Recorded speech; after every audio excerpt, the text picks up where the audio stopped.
Alors, on va travailler ensemble sur cette activité qui est le début de la séquence 6, dans laquelle on va travailler sur une notion de géométrie qui est celle du produit scalaire. Pour découvrir le produit scalaire, on va partir d'un problème qui est plutôt un problème de physique. Vous inquiétez pas, c'est pas très compliqué. Si moi j'ai réussi à le comprendre, hein, c'est que vous allez en être capable aussi. Alors, il s'agit d'un problème qui est un petit peu un problème courant.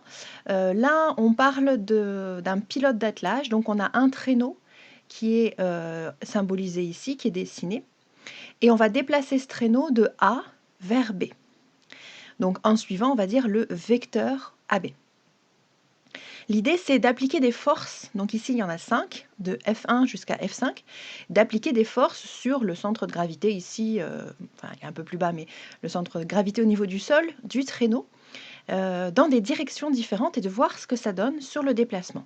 Alors juste en réfléchissant avec un petit peu de logique, on arrive à répondre aux questions parce que vous avez tous joué à ça avec un traîneau sur la neige ou une luge ou quoi que ce soit qui se déplace au niveau du sol. Par exemple, si vous tirez en suivant la force F1, c'est-à-dire que vous avez attaché une corde à la luge et que vous tirez en vous mettant au ras du sol, c'est là que ça va être le plus efficace. Par contre, si quelqu'un tire dans l'autre sens, de l'autre côté, on va contrer le déplacement du traîneau de A vers B. Donc c'est un petit peu l'idée générale de cette activité. Donc on vous demandait dans la première question, parmi les forces de F1 jusqu'à F5, représentées ci-dessus, quelles sont celles qui semblent favorables au mouvement? Donc moi j'ai noté que F1 et F2 sont favorables au mouvement. En effet, si vous imaginez que quelqu'un se trouve devant le traîneau et le tire en suivant F1 ou en suivant F2, vous comprenez bien que ça va aider au déplacement du traîneau. Celles qui semblent si opposées, j'ai dit que c'était F4 et F5, puisqu'elles vont dans des directions plus ou moins à l'inverse de la direction de A vers B. Et celles qui semblent ne pas avoir d'effet sur le mouvement du traîneau, on va dire que c'est F3. Alors on pourrait imaginer bien sûr qu'en fonction de la puissance qu'on met sur F3, on va soulever le traîneau et dans ce cas-là, ça va embêter le déplacement. Mais restons pragmatiques, on va imaginer juste que la force n'est pas trop puissante et dans ce cas-là, ça ne changera rien sur le déplacement du traîneau de ce côté-là. Alors, petit b, d'une façon plus générale, à quelles conditions une force est-elle favorable au déplacement, défavorable sans effet? Donc, favorable, on a dit que c'était F1 et F2. En fait, à partir du moment où on va tirer en suivant un angle qui est compris entre 0 et 90 degrés, c'est-à-dire 0 et pi sur 2 radians, on va avoir une force qui va être favorable au déplacement de A vers B. Donc, en fait, c'est l'angle entre le vecteur du déplacement, qui est le vecteur AB, et le vecteur de la force qui est appliquée, qui doit être compris entre 0 et pi sur 2 exclu. Une force va être défavorable au déplacement si l'angle est compris entre pi sur 2 exclu et pi, ou entre 90 degrés et 180 degrés. Et pour finir, une force n'aura aucun effet sur le déplacement, sera sans effet sur le déplacement si l'angle formé entre le vecteur AB et le vecteur F3, ici, et l'angle de la force, et le vecteur de la force est de 90 degrés ou pi sur 2 radians. Donc c'est ce que j'ai noté ici. Une force sera favorable au mouvement si elle va dans le même sens que le mouvement. Autrement dit, le vecteur de la force doit former un angle avec le vecteur représentant le déplacement, ici le vecteur AB, qui doit être compris dans l'intervalle 0 pi sur 2, 0 compris, pi sur 2 ouvert.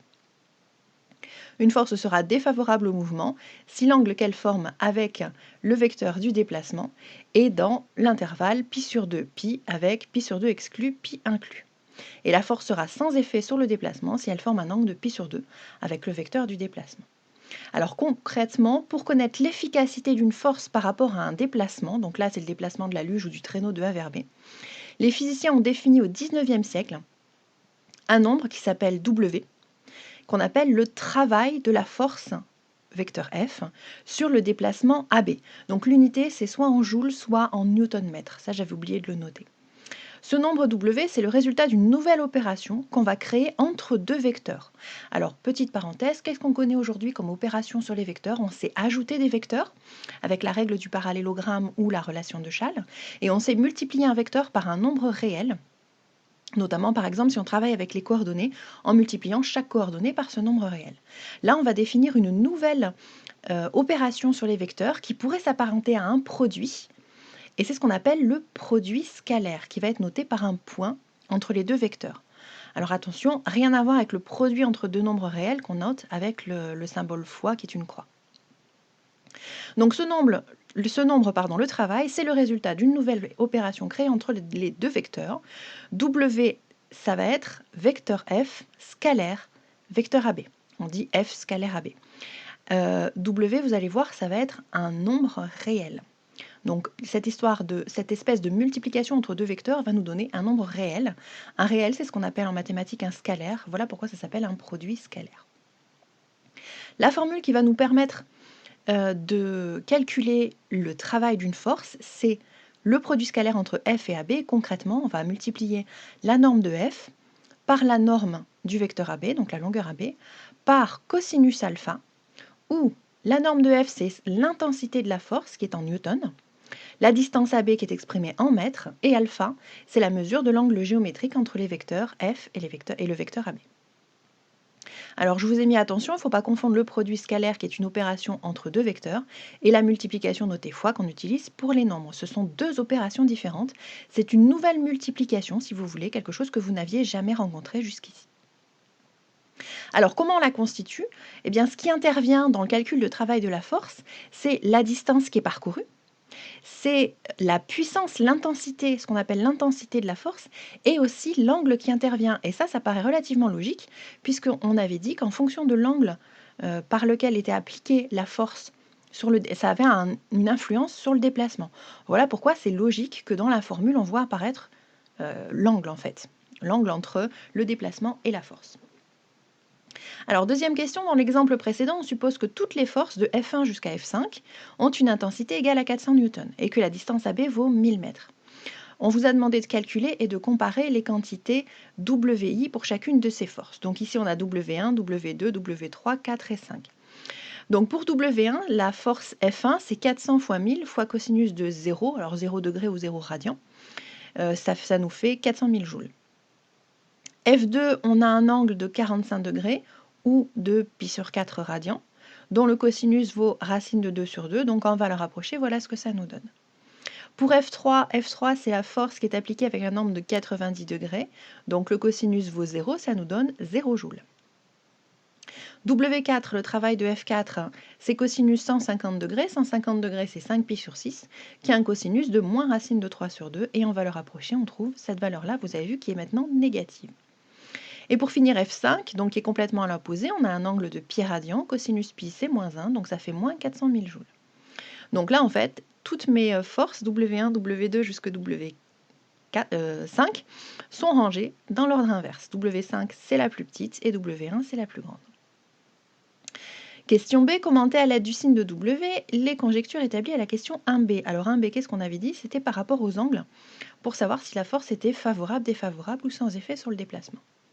Donc ce qu'on observe, c'est que plus la force est favorable au déplacement, plus son travail est élevé. Lorsqu'elle est défavorable, son travail est négatif, et lorsqu'elle est sans effet, son travail est nul. Donc au niveau des angles, c'est ce que ça nous donne, c'est par rapport au signe du cosinus. Si on a un angle entre 0 et pi sur 2, le cosinus est positif. En pi sur 2, le cosinus vaut 0. Et entre pi sur 2 et pi, le cosinus est négatif. Donc, quelle est la force la plus favorable au mouvement ou la plus défavorable? Donc, la plus favorable au mouvement, c'est F1 et la plus défavorable, c'est F5. Maintenant, sans faire tous ces calculs, dès le départ, on avait su le dire, tout simplement parce que c'est très concret. Quand on tire vers l'avant, dans le sens du déplacement, on est favorable au déplacement. Quand on tire vers l'arrière, donc au sens contraire du déplacement, on est défavorable au déplacement. Juste un petit point historique avant de terminer. Donc, Gaspard Gustave de Coriolis, donc début du 19e siècle plutôt, est un mathématicien ingénieur français. C'est à lui que nous devons le terme de travail d'une force dans un traité de mécanique, donc début du 19e siècle. Et le terme produit scalaire qu'on va utiliser nous dans cette séquence est dû à William Ronan Hamilton, donc aussi début du 19e siècle, mathématicien, physicien et astronome irlandais.